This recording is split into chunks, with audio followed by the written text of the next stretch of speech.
Lord, mabigyan namin ikaw ng pasasalamat kahit sa maikling oras man lang nito, Panginoon. Father of God, we ask also, Lord, traveling mercy doon sa mga nagnanais pang makasama namin dito, Panginoon.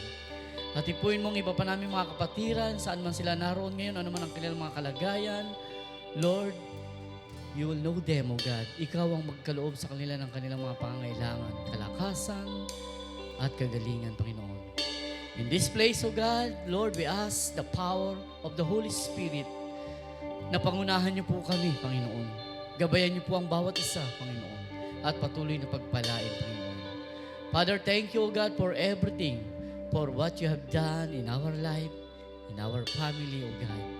Muli, Lord, thank you so much. At binabalik namin ang lahat ng ito, papuri, pasasalamat sa pangalan ni Jesus. And everybody say, Amen and Amen. Palakpakan po natin ang Panginoon, mga kapatid. Hallelujah! Hallelujah! Woo! Let's praise the Lord our God! Hallelujah! Magpasalamat po tayo, mga kapatid. Hallelujah! Purihin natin ang Panginoon. Bigyan natin siya ng kagandahan, kalakasan sa umagang ito. Hallelujah! Yes, Lord! Hallelujah! Oh, Lord! Hallelujah!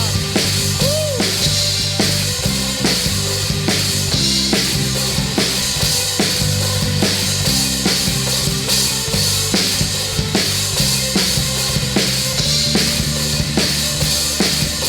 Purihin ka, Panginoon. Purihin ka, Panginoon. Ngalan mo'y itaas. Araw-araw binabago mo. Ikaw ang aking landas. Purihin ka, Panginoon. Purihin ka, Panginoon. Ngalan mo'y itaas. Puso ko'y iyong-iyo. Noon, ngayon, at magpakailanman.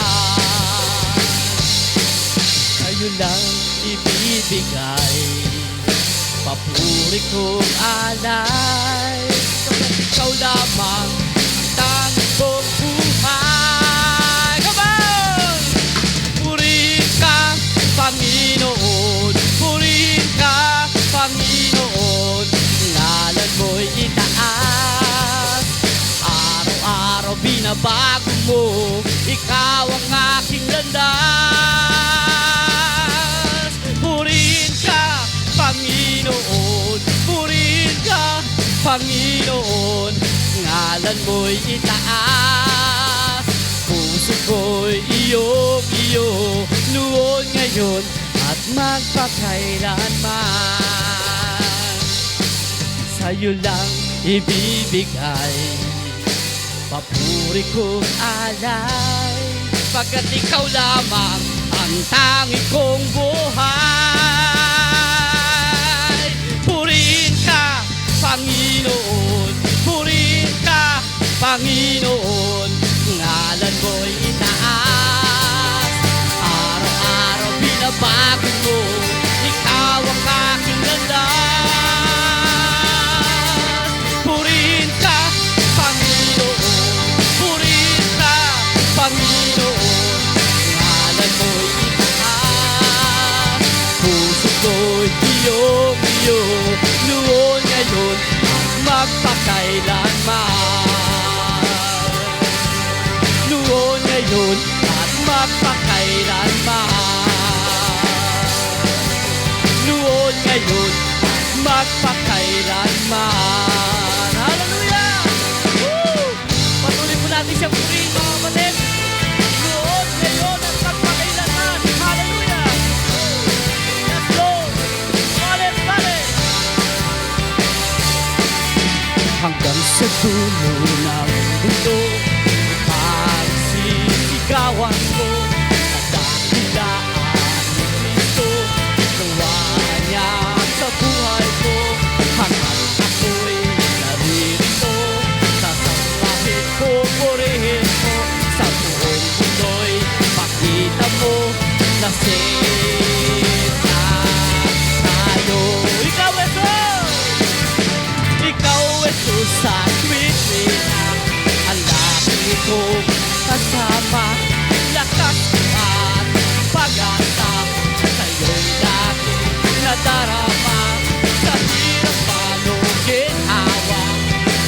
Jesus, aking sigla. Hallelujah! Yes, O Lord! Woo! Hanggang sa dulo ng mundo, ipagsisigawan ko at nakilaan Kristo. Wala sa buhay ko hanggang ako'y naririto. Sasambahin ko, purihin ko sa buong mundo'y pakita mo kasi na tayo. Ikaw Jesus at tuwing-tuwina, ang lagi kong kasama. Lakas mo ang pag-asa, sa'yo'y laging nadarama. Sa hirap man o ginhawa, ikaw Jesus ang aking sigla. Ikaw Jesus, hallelujah! Ikaw Jesus at tuwing-tuwina, ang lagi kong kasama. Lakas mo ang pag-asa, sa'yo'y laging nadarama. Sa hirap man o ginhawa, ikaw Jesus ang aking sigla. Come on everybody, ikaw Jesus! Woo! Hallelujah! Yes, O Lord! Hallelujah! Ikaw Jesus sa tuwing-tuwina, ang lagi kong kasama. Lakas ko at pag-asa, sa'yo'y laging nadarama. Sa hirap man o ginhawa, ikaw Jesus ang aking sigla. Ikaw Jesus ang aking sigla. Ikaw Jesus ang aking sigla. Hallelujah! Woo! Yes, Lord! Ikaw ang aming kalakasan, ang aming buhay. Hallelujah! Thank you, Lord. Thank you, Jesus. Thank you, Father. Hallelujah. Maraming salamat, Panginoon. Oh God, hallelujah. Brothers and sisters, whatever circumstances of our life in this world, magpatuloy po tayo, mga kapatid.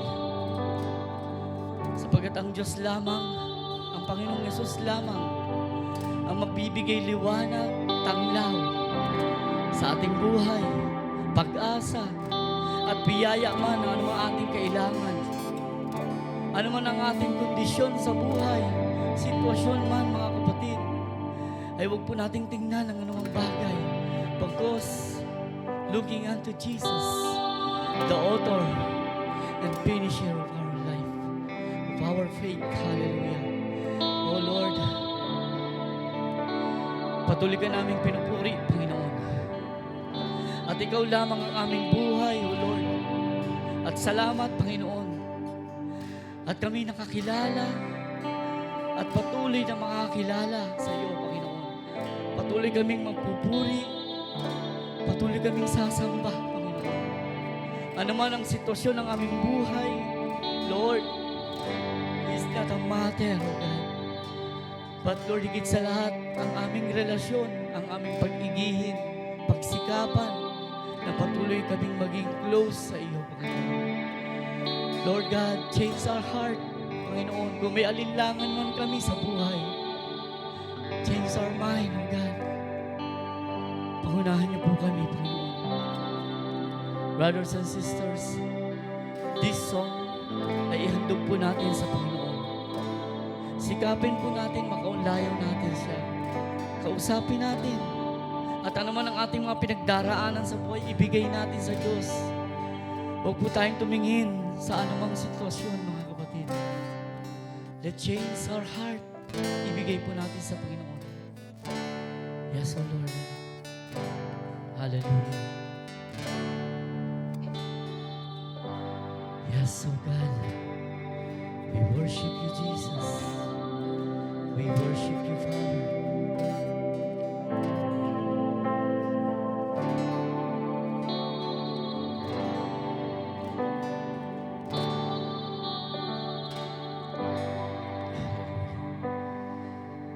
Oh God, hallelujah.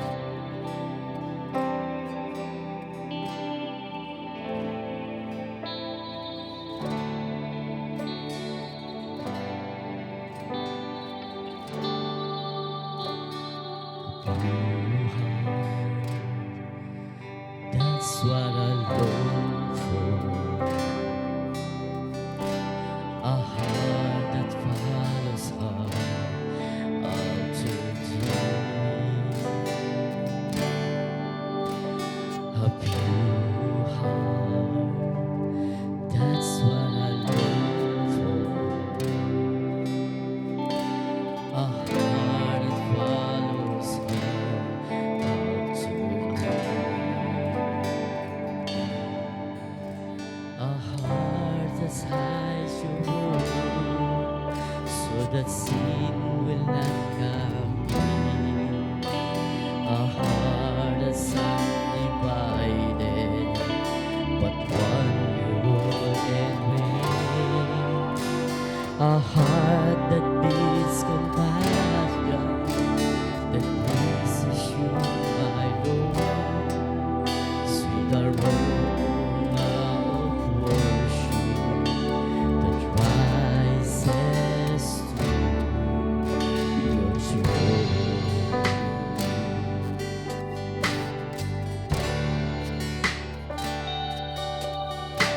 A pure heart, that's what I long for.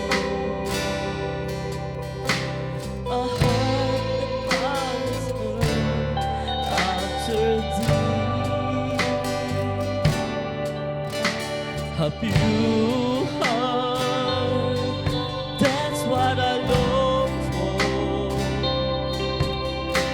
A heart that follows after thee. Come on, everybody.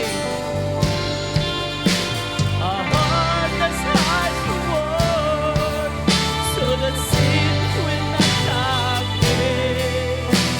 A heart that's undivided, but one you rule and reign. A heart that beats compassion, that pleases you, my Lord. Sweet aroma of worship that rises from your throne. A heart that's hides the word, so that sin will not come in.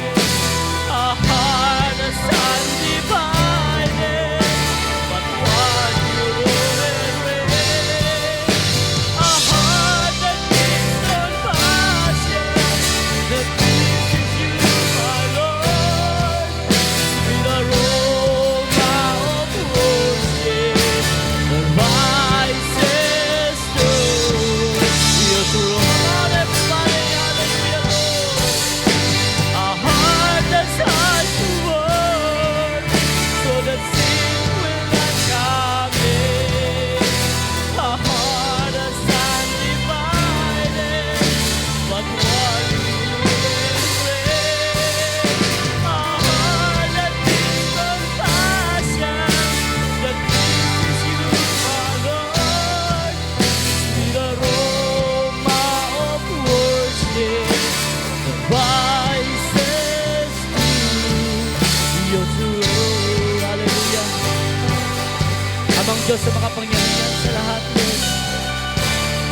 Ang puso ng tao, Lord, ay masama. But sa tulong mo, sa grace mo, Panginoon, Lord, let our heart be changed according to your will, O God. Panginoon, kung may katigasan man kami, kung may mga bagay man na hindi kami sumusunod, Panginoon, that even to our family, Panginoon, tulungan mo kami. Gawin niyo pong malambot ang aming puso at patuloy na sumunod sa iyong kagustuhan, Panginoon. Lord, we are here to worship you. Kilalanin ka, sabayin ka, O Lord, itaas ka, Panginoon. Hindi, Lord, ang dahil lang sa amin, Lord, kundi ito'y dahil sa iyo, Panginoon. Ikaw, Lord, ang aming source ng aming buhay, source ng lahat ng aming kailangan. Panginoon, kung ang aming puso ay magiging matigas, Lord, sino pa ang tutulong sa amin, Panginoon? That even in this church, O God, maging modelo kami, Lord, ng iyong kalooban, Panginoon. Magawa namin, Lord, ang nais mo, ang kagustuhan mo sa aming buhay. makita ka, Lord, ang kalwalatian mo sa aming buhay. Lord, alisin mo ang anumang karumihan, alisin mo ang anumang katigasan, baguhin mo kami, Panginoon, nang naayon sa sirpa namin, Panginoon. Lord, bigyan mo kami ng iyong kagandahang loob, na kung saan, Lord, magpatuloy kami, nasampahin ka, napurihin ka, natakilay ka, at walhati ka, Panginoon. Lord, oh God, come on everybody, let's sing again. Our heart aside to Lord, hallelujah. Oh God, yes, oh Lord, hallelujah.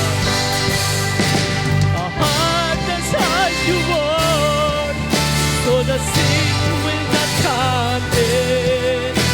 Our heart is undivided, but while you rule and reign, a heart that beats compassion, that pleases you, my Lord, a sweet aroma of worship that rises through your throne. A heart that's like the Lord God.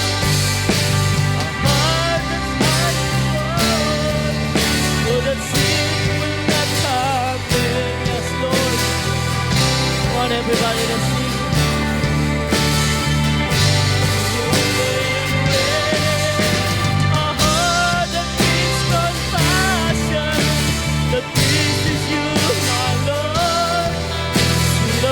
One more time, everybody.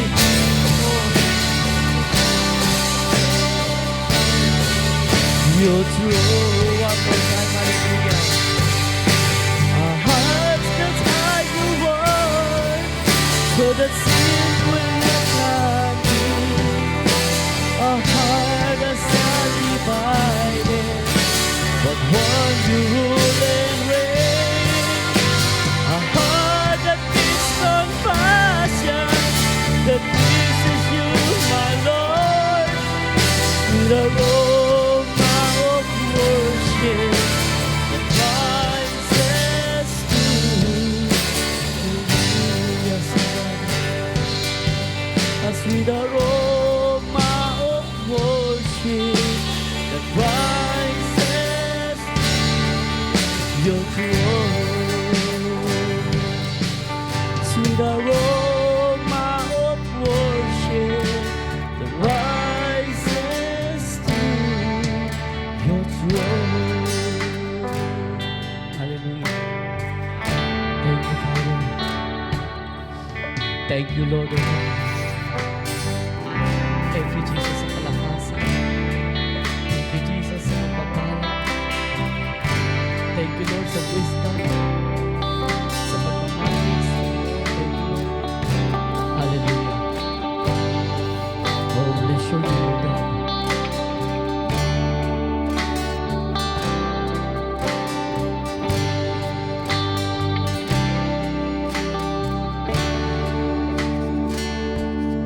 Lord, I lift your name on high. Lord, I love to sing your praises. I'm so glad you're in my life. I'm so glad you came to save us. You came from heaven to earth to show the way, from the earth to the cross, my debt to pay, from the cross to the grave, from the grave to the sky. Lord, I lift your name on high.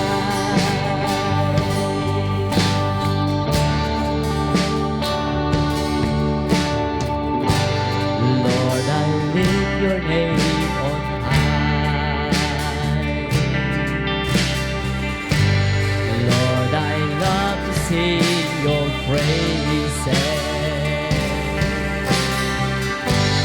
I'm so glad you came. Yes, oh Lord, hallelujah. So glad you came to save us. Come on, everybody. You came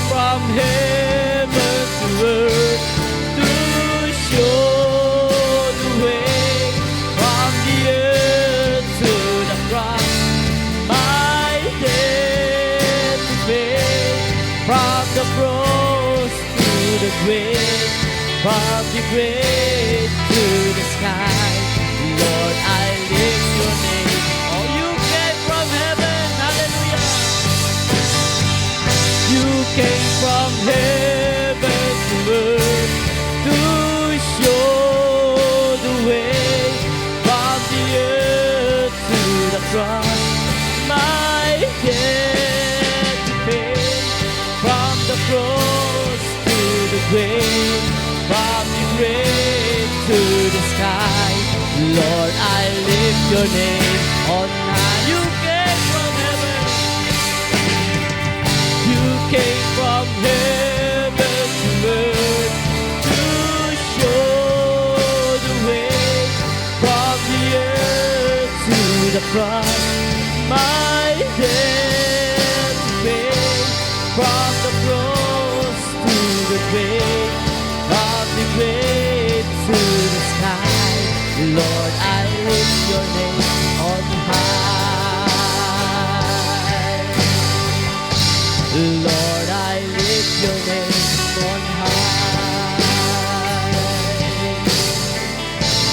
Lord, I lift your name on high. Lord, I lift your name on high. Lord, I lift your name on high. Yes, Lord. Thank you, God, because you came to us to save us, to give us way, O Lord, that you are the way, that you are the truth, and you are the life, O God. Father, thank you so much, O God. Maraming salamat sa lahat na inyong ginawa para sa amin.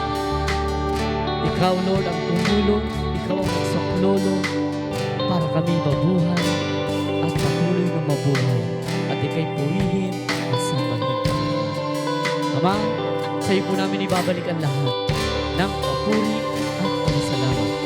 Sa tanging pangalan ni Jesus. And everybody say, Amen and Amen and Amen. Palakpakan po natin ang Panginoon, mga kapatid. Hallelujah! Glory, glory, glory to God. Hallelujah! We worship you, we praise you, we magnify your name. Amen and Amen. Tayo po yung mga po na in the presence of God. Thank you, Lord.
Magandang umaga po sa lahat.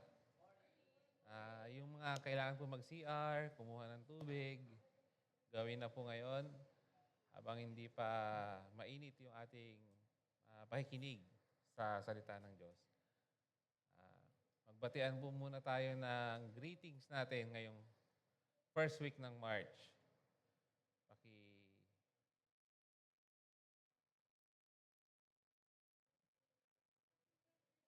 Praise. Ayan. Birthday greetings ng March. Happy birthday kay Trisha. Si Trisha ay 18 years old na. Adult na siya. Next. Ma'am Nelia, March 6. Happy birthday, Ma'am Nel. Si Toby, March 9. Wala si Toby, no? Happy birthday, Toby. Si Rose Ann, si Oan, Sister Oan, asawa ni Brother Michael. Happy birthday. Tapos, yung dalaga ni Sister Tess. Happy birthday, Lida. Si Alin sa 23. Happy birthday, Alin. Meron pa isang 23. Yun, si Brother Lito. Happy birthday po. At saka si April. Meron pa ba? Meron pa, di ba? Ayan, Sister Heidi. Dahil pala may birthday sa Cubao ng March. 3 sila, Sister Oan, Brother Lito, si Brother John. Ayan. Okay na, Heart? Okay na. Sige po. Ano na nga yung pinag-usapan natin last week? Si Barnabas. Saka si Paul, di ba? Tapos si Barnabas yung bilang isang son of encouragement. Ngayon, mapapansin natin nakafocus tayo sa Book of Acts. Makikita natin yung iba pang mga characters. At ngayon, meron tayong ipapakita na isa pang heart yung, pwede yung tukagad. 2. Yan. Kilala niyo po ba yan? Masyado yata maliit. Ang nakalagay po dyan ay Mariano Trias.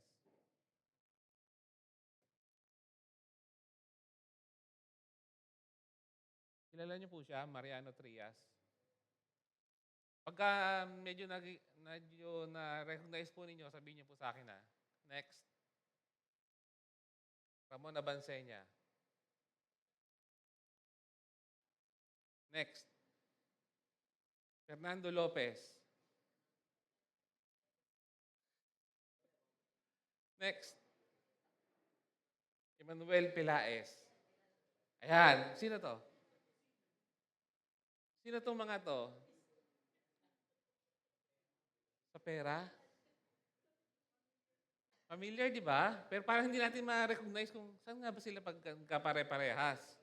Ngayon, sa susunod po, napindot ni Heart, medyo ma-recognize natin kung sino sila. Heart. Ha? Kala ko naman napindot na. Heart. Pindot Heart. Ayan. Kilala niyo na to, nandito. Sila kasi yung main character. Sino kayo nasa gilid? Yun. Pakinext sa Heart. Pindot. Yan. Makikita, madaling matandaan itong nasa kanan kasi they are the presidents. Nasa kabila naman, reserved sila. Pero kung nilagay ko dyan, si Lenny Robredo, si Joseph Estrada, mas makilala natin ngayon, di ba? Pero kasi nasa history, malayo-layo na itong mga nandito sa kaliwa. Okay, next nga. Yan. Kapares niyan, itong si Jose Laurel, alam ko, panahon pa ng mga Hapon yan. So, bakit natin siya pinakita ngayon? Hindi para mag-aral tayo ng history, kasi hindi naman talaga ako mahusay sa history. Ang ipipresent natin ngayon ay Word of God.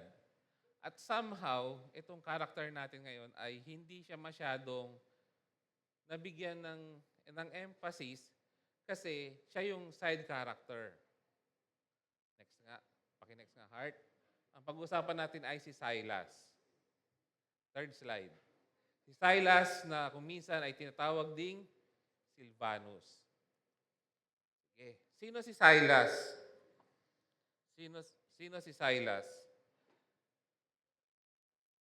Si Silas ay known na companion ni Paul. Kasama siya ni Paul. So kung mapapansin natin, mas kilala natin si Paul kasi siya yung main character, siya yung preacher. Tapos si Silas, kasama niya. Tapos, si Silas din ay known bilang isang tumulong kay Peter sa ministry ni Peter. Sabi nga ni Peter, si Silas daw, faithful brother. Matapat na kapatid. Sa 1 Peter chapter 5 verse 12, ganito ang pagkakasulat. I have written and sent this short letter to you with the help of Silas. Ang sasalita ay si Peter, whom I commend to you as a faithful brother. So sinasabi dito ni Peter, nagwi-witness si Peter na tinutulungan siya. Na tinulungan siya ni Silas, isang faithful brother. Sino nga naman ang may ayaw sa isang kasama na matapat? Di ba pag naghahanap tayo ng kaibigan, gusto natin yung faithful sa atin. Yung maaasahan natin kapag meron tayong pangangailangan. Si Silas ay unang na-mention, kung binabasa natin yung Bible natin.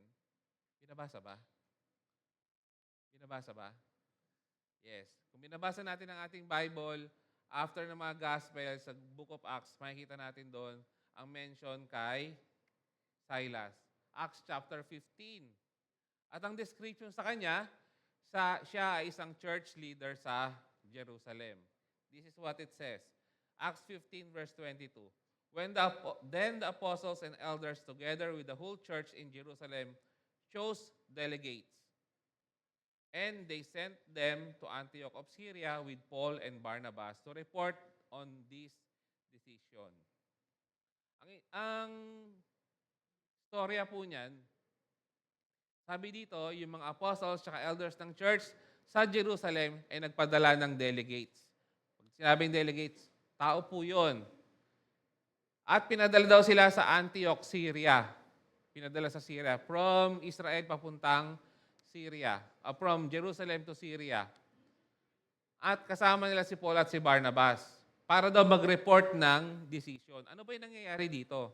Kasi po, pagbalik ni Paul at saka ni Barnabas sa kanilang first missionary journey, may mga lalaki na nagpunta sa Syria at nagturo sila doon na para yung mga Gentile ay maligtas, kailangan nilang magpa-circumcise according to the law of Moses. So, to gain salvation, they need to be circumcised. Hindi pumayag si Paul at si Barnabas. Sabi, hindi naman ganyan yung paraan ng kaligtasan. Ang ginawa nila, pumunta sila sa Jerusalem to confirm yung itinuturo ng mga lalaki na galing sa Jerusalem. Pagdating nila sa Jerusalem, welcome sila ng church. But there are oppositions na nanggaling sa mga believers na dating mga Pharisees o mga Pharisees. Tapos, ini-insist nila na para ang mga believers ay maligtas, kailangan nilang magpatuli. Pero yun ay pinag-usapan nila ng maayos. Actually, sabi, nagkaroon sila ng pagtatalo.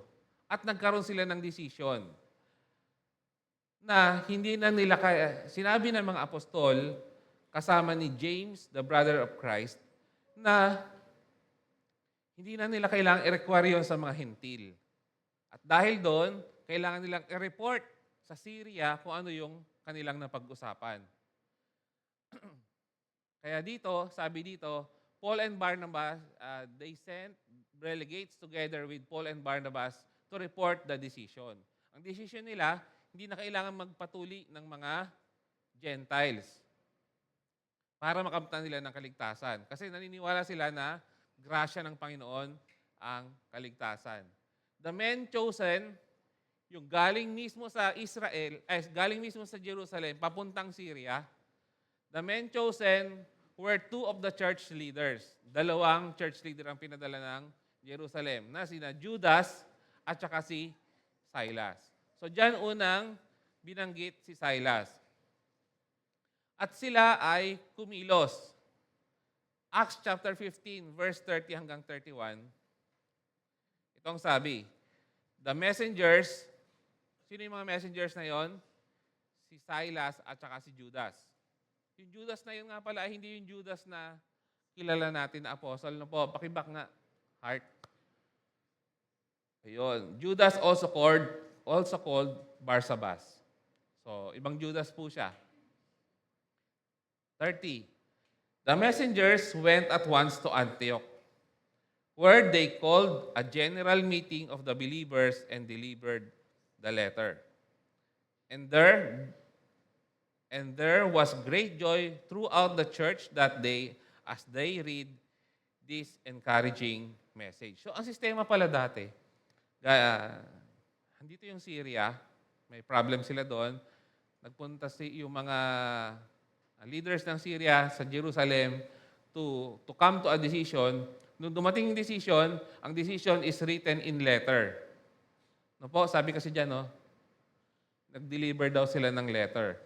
Tapos, yung letter na yon, sabi diyan, may magcha-church pa. Papasukin nyo. Ayan. There was great joy throughout the church that day as they read the encouraging message. So, yung letter ay binasa. Sabi nga diyan sa una, nagpatawag sila ng general meeting sa mga believers para basahin yung decision ng Jerusalem. Ano naman ang makukuha natin out of those passages? Makikita natin,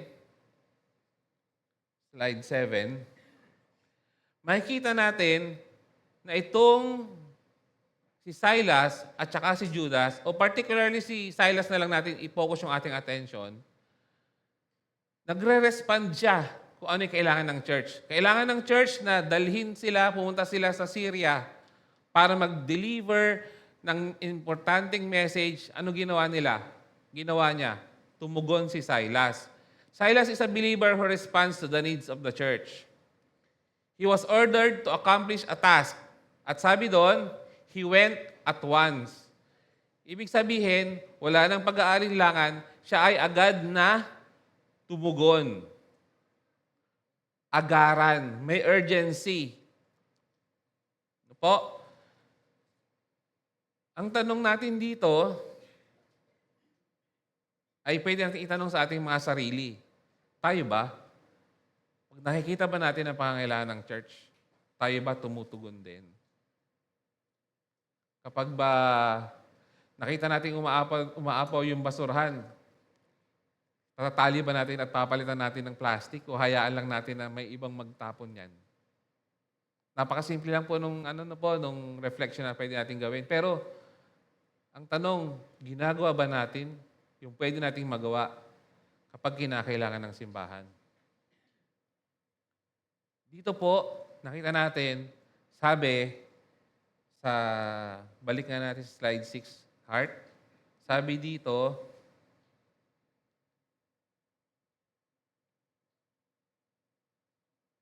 the messengers went at once. Nung sila ay binigyan ng instruction, nakita nila yung need, sila ay tumugon. Ang tanong, gagawin din ba natin yon para sa church? Pag sinabi natin para sa church, ibig sabihin para din ito sa mga members ng church. Gagawin ba natin yung favor ng pagsaserve sa other members of the church? Huwag natin isipin ang pagsaserve natin ay yung pagtugtog at pagkanta lang, o pagpipreach, o pagiging part ng isang ministry. But also to serve others with love. Ano pa? Verse 32. Then, Judas and Silas, both being prophets, spoke at length to the believers, encouraging and strengthening their faith. So pagdating nila doon, binasa nila yung message. Yung letter, decision from Jerusalem. Tapos, sabi dito, sila ay nagsalita. Being prophets, deliverer of God's messages. Sila ay nagsalita to what? To encourage and strengthen the faith of those who are in Syria. Yung church sa Syria, sila yung church na nag-send ng missionary papuntang Galatia. Tapos, nung sila ay nagka-problema, nagkaroon sila ng interaction with their mother church, pagpunta ng mga delegates, official delegates ng Jerusalem papuntang Syria, itong si Silas at saka si Judas, sabi dito, they encouraged and strengthened the faith of their brothers. They stayed for a while. So pagkatapos nilang nagawa yung pag-send ng message, nagstay pa sila.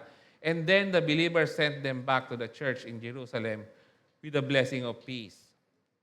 Tapos, meron pong nakalagay na yellow. Some manuscripts add verse 34. Hindi po lahat ng Bible merong verse 34. Ang sabi lang po sa verse 34, Silas decided to stay. Stay there. Kulang ng E. Ano ulit ang maintindihan natin? O ano naman ang matututunan natin from verses 32 at 33. Tignan natin ulit si Silas. Ano yung ginawa ni Silas? Ano yung mabuti niyang naiambag na po pwede nating tularan bilang present-day believers? Una, si Silas ay nag-encourage. Silas encouraged and strengthened the faith of his fellow believers. Huwag natin kalimutan ito. Part ng ating social responsibility, part ng ating faith, ang maka-encourage ng kapwa nating believers. Maaring yung iba nating kasama ay nakita natin na nakangiti, pero chine-check ba natin sila kung okay sila talaga sa kanilang mga buhay?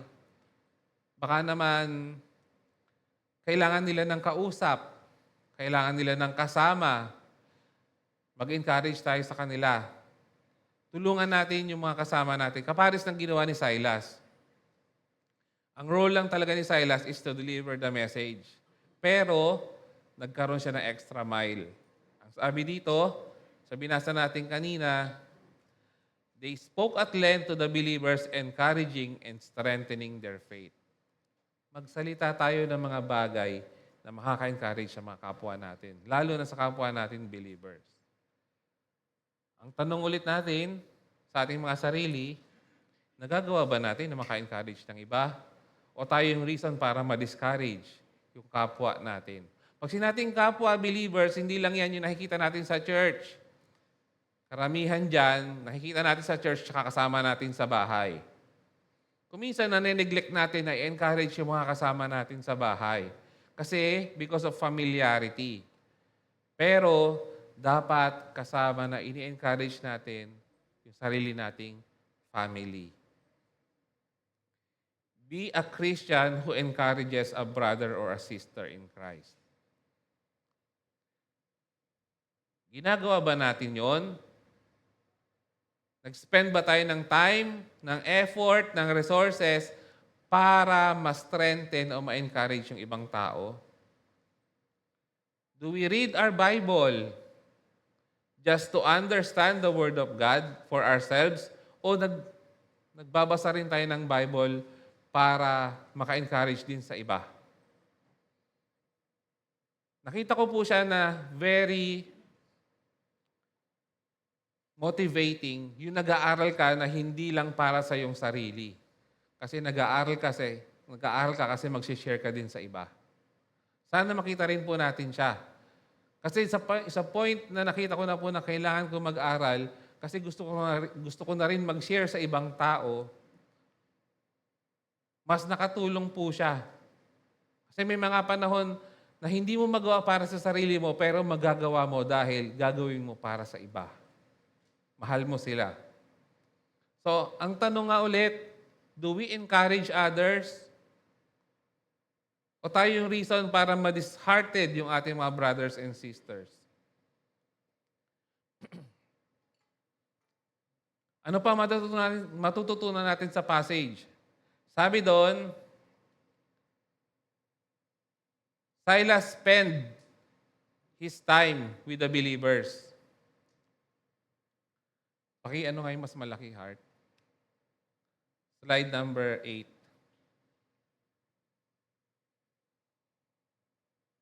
Yan. Sabi doon, sila ay nagpunta. Sila yung nag-spend ng time para dalhin yung letter. Pagdala nila ng letter, they strengthened their faith, they encouraged them, tapos they stayed for a while sa mga believers.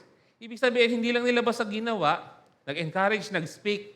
They spend time to connect with the people in Syria, in their church. Kung minsan nakakalimutan natin yon.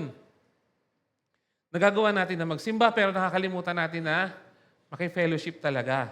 Hindi lang sa fellowship ng word, kundi mag-fellowship din sa mga kapwa natin, believers. At part po yun. We cannot encourage others kung hindi tayo nakakonekta sa kanila. Salamat sa ilaw, medyo pumuputi ako. No? So, time na po ito para makita natin na tayo bilang mga believers, hindi lang tayo basta pupunta ng church. Tapos maglalagay tayo ng kaloob natin sa church. Kailangan natin kumonekta Sa papaanong paraan? Kilalanin natin yung brothers and sisters natin. Kamustahin natin sila. Be more than just church members. O kasama natin na nagpapainit ng upuan, na pumapalakpak. Sana makilala din natin ang bawat isa. Magkaroon tayo ng pakialam kung ano yung pinagdaraanan nila. No po? Kasi yun ang ginawa ni Silas. Sabi dito, they stayed for a while. Nag-spend pa sila ng time. At ganun din po yun. Kung hindi tayo attend ng church, hindi rin tayo maging encouragement para sa ibang tao. Imagine kasi ang sarap nung taga-Syria ka, dinalaw ka pa ng taga-Jerusalem for you to be encouraged, di ba? Alam natin, busy sila. O sila brother tsaka sister, alam natin, titinda sila eh. Pag sarado tindahan nila, wala silang benta. Pero para makasama tayo, sa isang fellowship, kapag Sunday, sinasarado nila yun. Tinitigil nila yung pagpasok ng income sa kanilang business just to fellowship. That is encouraging. O yung mga may trabaho, pumipili sila ng trabaho na hindi nila tatamaan yung Sunday. Kasi bakit? Kasi priority nila na maka-fellowship ang brothers and sisters. Kasi yun ang sabi ng Bible. Hindi ba nakaka-encourage yun na malaman na meron tayong brothers and sisters na ganon? O yung mga bata, pwede nilang sabihin na pagod na kami simula Monday hanggang Friday. Gusto na namin magpahinga. Pero they still choose to fellowship with us. That encourages everyone. Kagaya na sinabi ko last time, minsan nagpapag-isip ako, kasi after ng youth ministry namin dito pag umaga, iiwanan ko na yung Marikina Church. Na dati, dito sa Marikina, hanggang abutin kami midnight, nandito kami nagpa-practice, nagkukutingting ng dapat namin kutingtingin. Nagnener kami dyan, kung ano-ano. Tapos ngayon, pag Saturday afternoon, I have to go to Batasan kasi tutulungan ko naman sila sa mga preparation doon. Minsan napapaisip ako, kamusta na kaya yung mga kapatid ko na nandun? Nakakatawa kasing isipin na kahit wala ako, nagpa-function yung church. It only proves na hindi sa akin yung church. I am just designated as leader. Appointed ng Panginoon na mamuno pero hindi sa akin ang church. The people are still working for God. At part ng pag-work na yon sa Panginoon, yung pakikisama sa mga other believers. So, dapat natin siyang ituloy. Huwag natin isang tabi o bigyan ng maliit na value yung fellowship. Kasi sa ating pakikipag-fellowship, doon natin na-encourage ang ibang tao. Naririnig nila yung kwento mo. Naririnig mo rin yung kwento nila. Kung minsan, kailangan mong pagpasensya ng ibang tao. At kailangan ka rin nilang pagpasensyahan. And that develops our love with each other. Kasi we are brothers and sisters in Christ. Sabi natin kanina, tinanong ko, ginagawa ba natin na mag-spend ng time and effort and resources to strengthen our brothers and sisters? Ang second question, do we bear the same mindset? Ano yung mindset na yon? That we need to fellowship to strengthen other believers. Iniisip ba natin yon? Dapat isipin natin yon. Kailangan natin silang makasama. Kailangan maging part tayo ng church. Hindi lang para sa ating sarili, para ma-refresh. Alam ko, nung nagsisimula tayo, pupunta tayo ng church para ma-refresh, di ba? Gusto natin makarinig ng Word of God. Gusto rin natin na ma-encourage tayo ng tugtugan. And that is good. Pero tandaan natin, meron pa tayong iba pang responsibility other than pleasing ourselves, other than worshiping God sa pamamagitan ng pag-awit sa Kanya. Kailangan din natin makasama yung mga kapatid natin sa pananampalataya. Part yun ng pagiging Kristiyano natin. We should have that same mindset na kailangan natin makipag-fellowship. Part po siya para maging buo yung ating pagpapractice ng Christianity. Nakita natin, si Silas, nagstay pa siya doon. Sabi pa natin, we need to invest time. Para saan? To develop interpersonal relationship. Hindi natin magagawa na makapag-develop ng interpersonal relationship within the church kung lagi tayong absent. O kung dumadating lang tayo sa ating convenient time, dapat ituloy-tuloy natin siya. Sabi nga ni Pastor Jess, make God your alibi. At habang ginagawa mong alibi si God, nagkakaroon ka ng reason para magpatuloy sa pag-attend ng church, sa pag-worship sa Lord kapag ka Sunday, i-dedicate mo yung time mo sa Kanya. At sa habang sinusunod mo yun, doon mo ma-discover na minamahal mo na rin ang church. Kailangan natin maranasan yung ganong mga bagay. To be able to encourage others. Nandito na tayo sa time, nalagpas na tayo doon sa masaya lang sa church. Kailangan hando na tayo sa time na gusto natin maging masaya din yung kasamahan natin sa church. We need to encourage. We need to develop relationship within the church para tayo ay maging matibay. At yun ay example na ginawa ni Silas. Sabi natin, una, nag-respond si Silas sa need ng church. Kailangan ng church na magdadala ng message papuntang Syria. Tumugon si Silas. Tapos, he responded with urgency.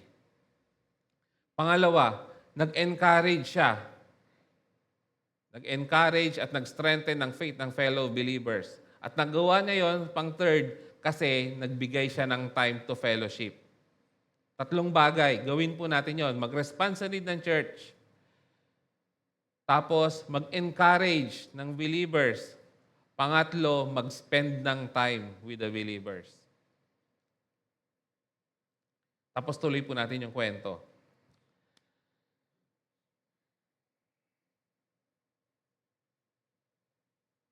Acts 15, verse 36. After some time, Paul said to Barnabas, sino doon nagsasalita? Si Paul. Yan. Sine-check ulit, baka natutulog na kayo. So, after some time, Paul said to Barnabas, let's go back and visit each city where we previously preached the word of the Lord to see how the new believers are doing.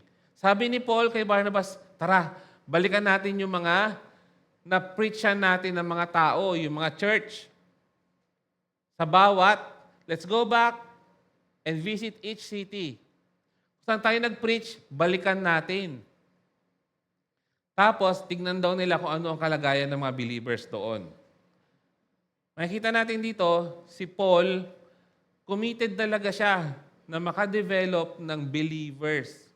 Maging instrument siya para mabago yung buhay ng mga tao at makakilala sa Panginoon. At inahaya niya sino? Siyempre, yung talagang kasama niya na simula pa lang, si Barnabas. At ang nangyari, galing, no? Barnabas agreed. Pumayag si Barnabas.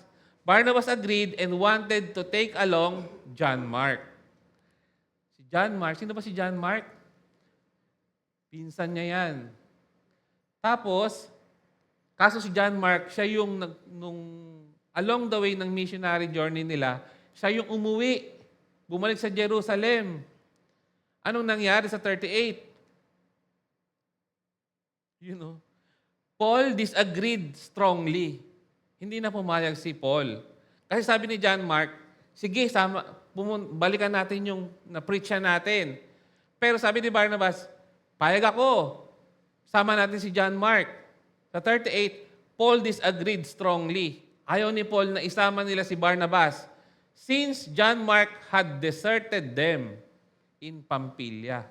Ang sabihin ng deserted, iniwanan. sa sa lengguwahe ng nasa kalye, Indian, ng Indian. Iniwanan ni John Mark yung dalawa, si Paul at saka si Barnabas. Sabi dito, Paul disagreed strongly since John Mark had deserted them in Pamphylia and had not continued with them in their work. Halfway, iniwanan sila ni John Mark. Kaya sabi ni Paul, huwag na natin isama yan. Aalis ulit yan. Maaring ganon. Kasi sabi dito, he disagreed strongly. Ayaw rin niyang isama si John Mark. Sa 39, the disagreement was so sharp that they separated. Pwede pala yun. Makita natin dito yung karakter ni Paul. Hindi lang natin, babanggitin ko lang pero hindi natin pag-uusapan. Si Paul ay, sa mga records ng Bible, si Paul yung nakaranas ng maraming disagreement. Multiple times. Pero ginagamit pa rin yun ng Lord para makita yung tunay na karakter nila within the church. Their disagreement was so sharp that they separated. Yung partner, yung tandem sa unang missionary journey, naghiwalay sila. Barnabas took John Mark with him and sailed to Cyprus. Iba taga doon si Barnabas. Bumalik daw sila sa Cyprus. Paul chose Silas as he left. The believers entrusted him to the Lord's gracious care. So, kung natatandaan niyo yung mapa, di ba nandun po sila sa Syria? Hindi ako nakapaglagay ng mapa ngayon. Nandun sila sa Syria, si Barnabas tsaka si John Mark, nag-travel sila by ship. Nagbangka sila, papuntang Cyprus kasi island yon. Ito namang si Silas tsaka si Paul, they traveled dun sa land. Pinuntahan lang nila yung mga believers. Maaring ang una nilang napuntahan ay Derbe at Lystra. Yun yung mahuli nilang napuntahan.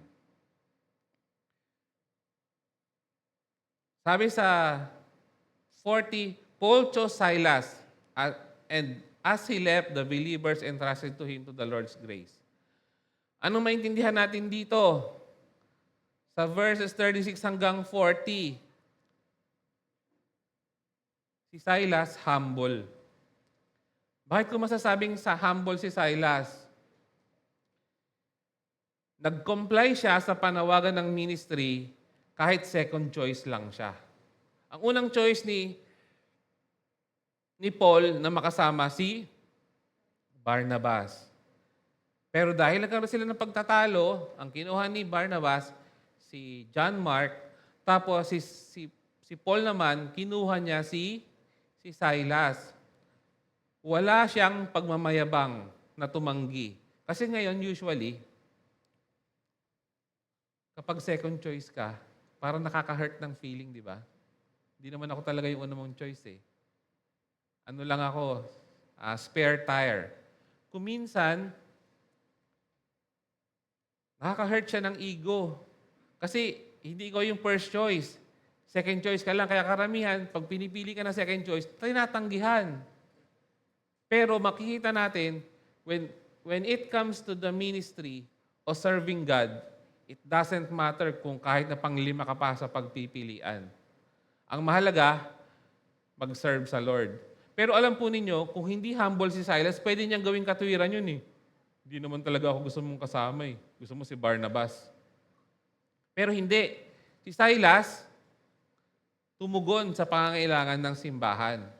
Gusto ni Paul ng kasama para mag-preach pa ulit, ma-strengthen pa yung mga believers na mga Gentiles, sumama siya. And we should do the same. Isang tabi natin yung ating pride. Kapag ang usapan ay para sa kaluwalhatian ng Diyos. 4 na bagay ang natutunan natin ngayon mula sa karakter ni Silas. Una, si Silas is a believer who responds to the needs of the church. Tumutugon siya sa pangangailangan ng simbahan. nung kailangan na magpadala at pinili siya, tumugon siya. Ginawa niya ng tama yung dapat niyang task. Ganon din tayo dapat. 2, he encouraged and strengthened the faith of his fellow believers. Nagkaroon siya ng action para mapalakas ang kanyang mga kamananampalataya. At he spends time with the believers. Kung minsan ito yung nakakalimutan natin, mag-spend ng time. Masyado tayong busy. We are occupied by things na nakikita natin importante. Ngayon, sinasabi ng Acts chapter 15 na importante rin ang pag-spend ng time with the believers.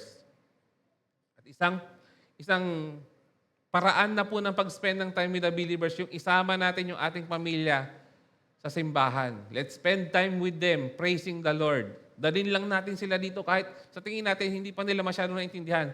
Basta dalhin lang natin sila dito. We are already spending time with the believers or people who will soon embrace the belief to Christ kung yan ay mga bata. At pang-apat, si Silas ay humble.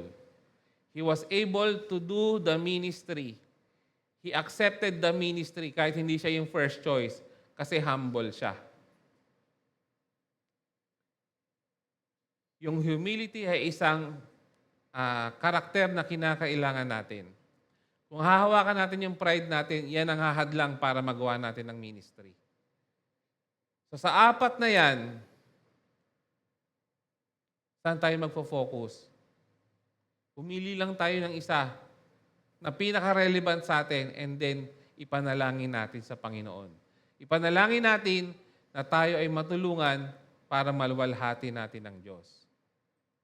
Kung magagawa natin yung apat, mas mabuti. Pero let's start with just one.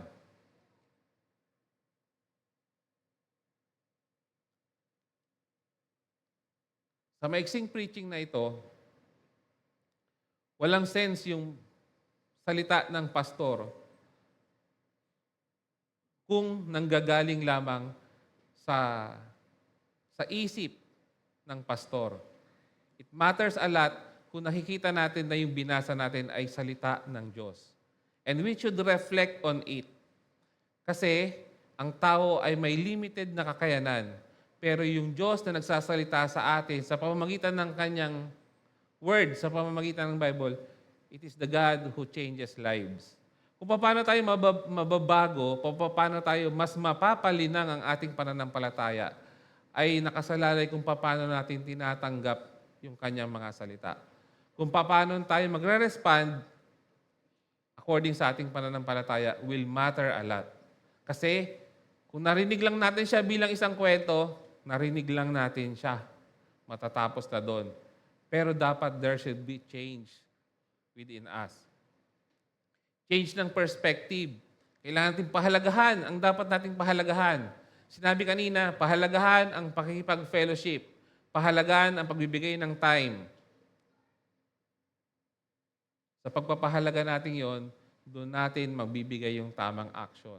Kung ano yung mahalaga sa atin, doon natin ginagamit ang oras natin. Tignan natin si Silas. Nag-dedicate ng time para magawa niya yung ministry niya sa Lord. Let's do the same.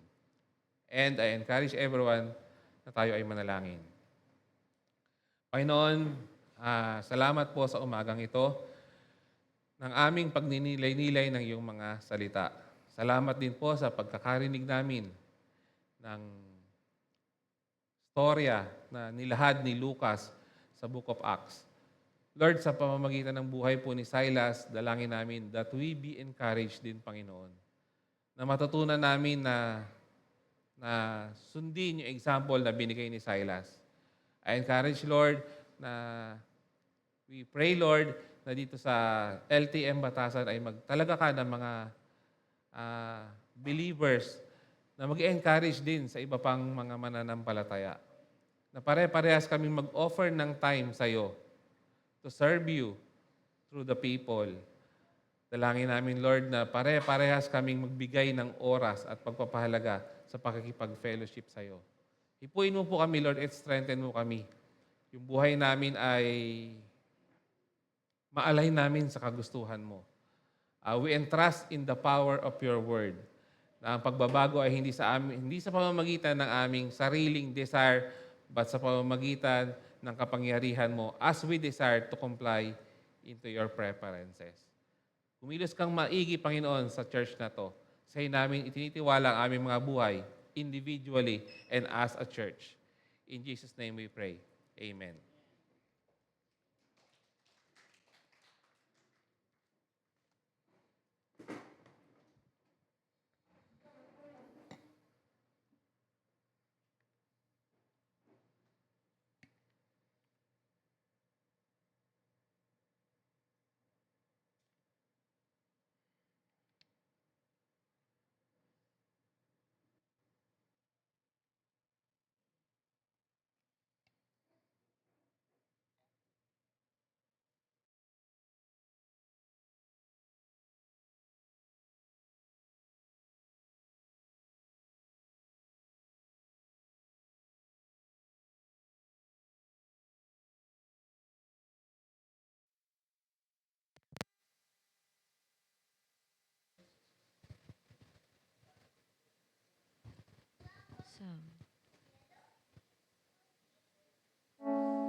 Was a wretch.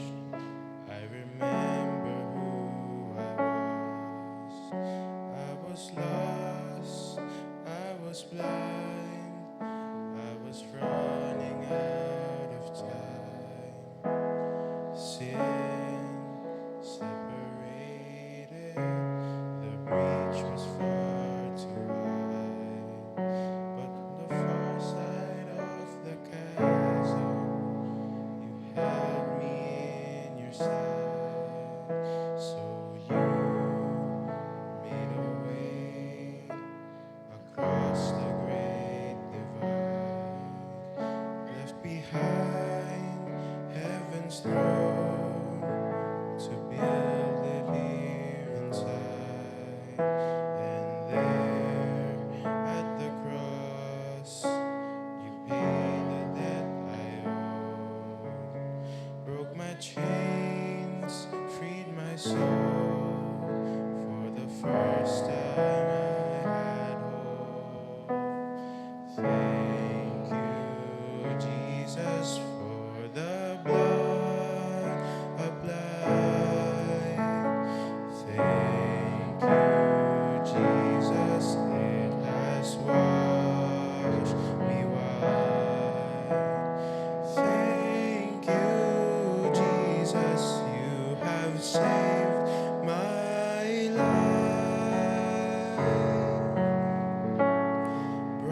Salamat sa Lord sa mga kabataan na ginamit niya to preach His Word sa pamamagitan ng awit.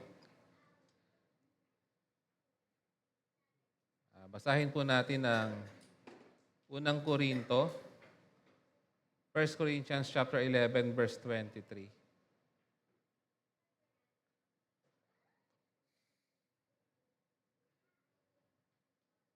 Sana naintindihan natin yung kanta, no? Kasi yun na yung essence ng ginagawa natin, pagpapasalamat. Kaya tayo nagko-communion. 1 Corinthians chapter 11, verse 23.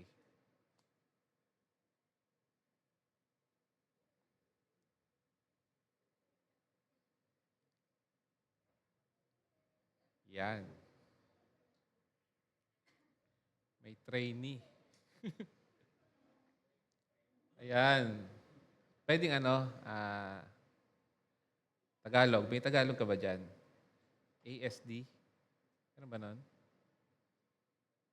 Yan. 23.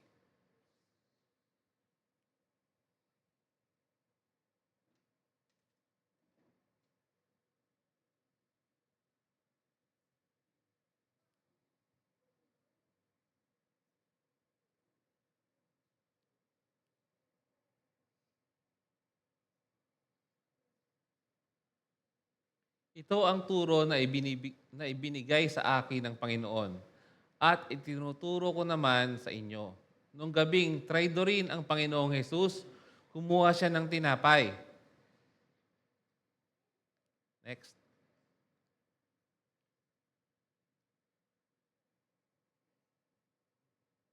At pagkatapos niyang magpasalamat sa Diyos, hinati-hati niya ito at sinabi, "Ito ang aking katawan na inihahandog para sa inyo. Gawin ninyo ito bilang pag-aalaala sa akin."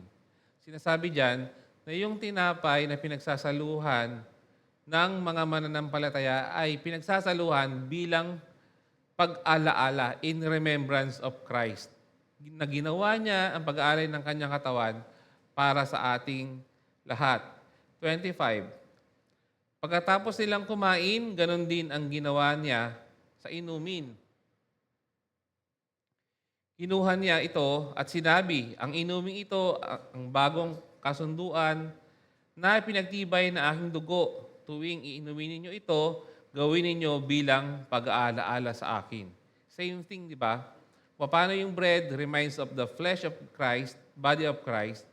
Yung inumin naman reminds of Christ's blood. Sapagkat tuwing kakain kayo ng tinapay na ito at iinom ng inuming ito, ipinapahayag ninyo ang kamatayan ng Panginoong hanggang sa kanyang pagbabalik. Habang ginagawa daw natin ang ordinansang ito ng communion, we are proclaiming the works of Christ. 27. Kaya nga, ang sino mang kumakain ng tinapay at umiinom ng inumin ng Panginoon nang hindi karapat-dapat ay nagkakasala sa katawan at dugo ng Panginoon. If we will not value the ceremony, we are sinning against the body and blood of the Lord. So dapat nating intindihin ang ating ginagawa bago tayo mag-participate. Pinapanampalatayanan ba natin yung ginawa ni Jesus Christ? Then, we can participate. Kailangang suriin, 28. Kailangang suriin ng bawat isa ang kanilang sarili bago kumain ng tinapay at uminom ng inumin. Sapagkat ang sino mang kumakain at umiinom nito nang hindi pinapahalagahan ang katawan ng Panginoon ay nagdadala ng kaparusahan sa kanyang sarili. We bring judgment to ourselves if we will not value enough kung ano yung dapat ng pagpapahalaga sa gagawin nating seremonya. So sa ating mga upuan, tayo ay magnilay sandali, tayo ay manalangin para sa gagawin nating communion.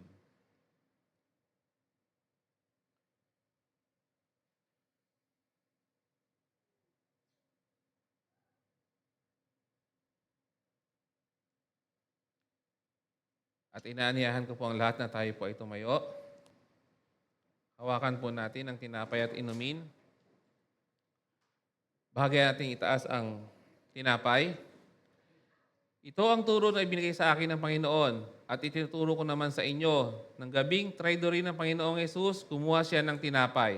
At pagkatapos niyang magpasalamat sa Diyos, hinati-hati niya ito at sinabi, ito ang aking katawan na inihahandog para sa inyo. Gawin ninyo ito bilang pag-aalaala sa akin. Tanggapin natin ang tinapay bilang alaala ng katawan ni Kristo.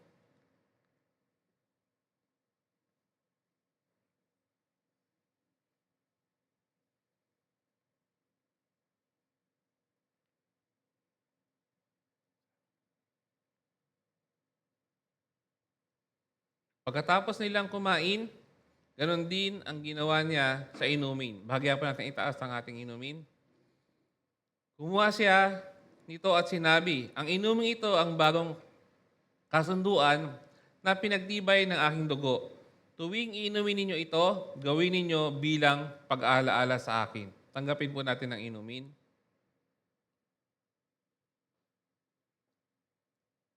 At tayo ay sama-samang magpasalamat sa pamamagitan ng panalangin. Ama naming Diyos na makapangyarihan sa lahat. Salamat po. Salamat sa pagkakataon na kami ay nakatupad sa ibinilin mo sa amin. Nawa ay datnan mo kami na faithfully doing this ordinance hanggang sa muli mong pagbabalik. Ito Lord ang aming panalangin in Jesus' name. Amen.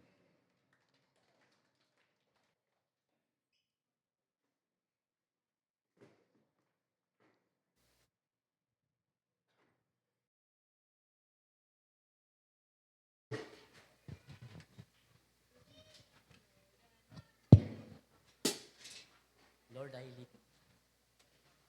Praise God. Manatili po tayong nakatayo at tayo po muli ay magpapasalamat sa Panginoon.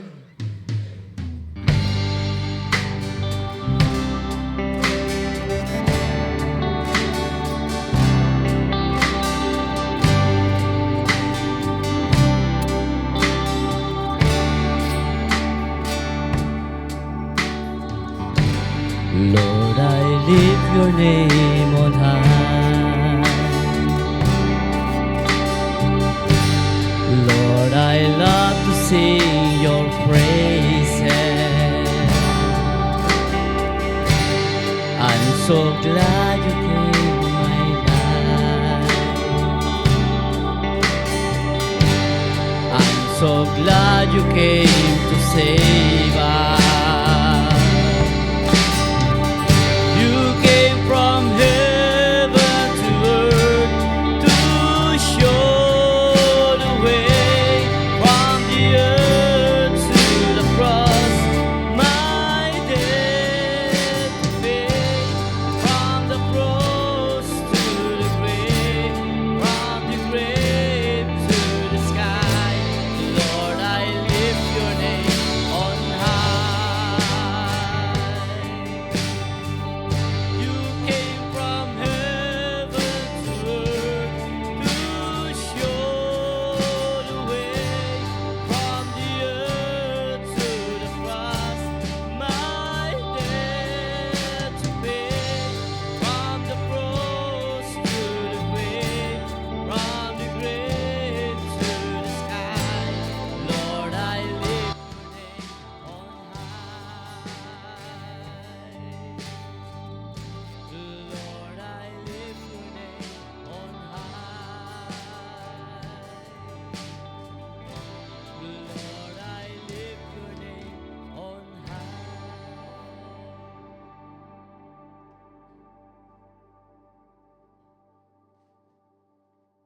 Tayo po ay manalangin pang minsan.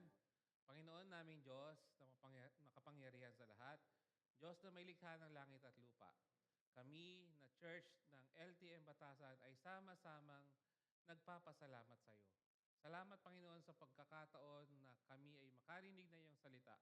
Salamat din sa pagkakataon na na-express namin ang sarili namin na makapagpuri sa iyo, na masambit namin kung gaano ka namin pinapasalamatan at sinasamba. Pinupuri ka namin, Panginoon. Salamat po sa mga kasama namin sa physical na church at sa online. Dalangin namin, Panginoon, na maranasan ng bawat isa ang pagpapalang nagmumula sa iyo. Alam namin, Panginoon, it's only through your approval that we will receive the blessing na nagmumula sa iyo. Nawala, Panginoon, ang pagpapala mong para sa aming lahat ay makamtan ng bawat isa sa ngalan ng Ama, ng Anak at Espiritu Santo. Amen.